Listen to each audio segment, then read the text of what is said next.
A question we are frequently asked at shopstuff.co.uk is, what does over limit mean? Over limit occurs when the cash or total button has been misprogrammed. To resolve the issue, you first of all need to clear the current transaction.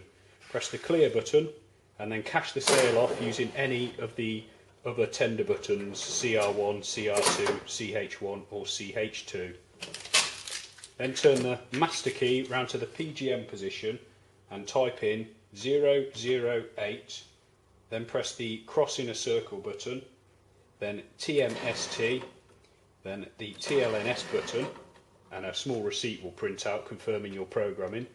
Turn the key back round to the register position and the cash button will now be working as intended.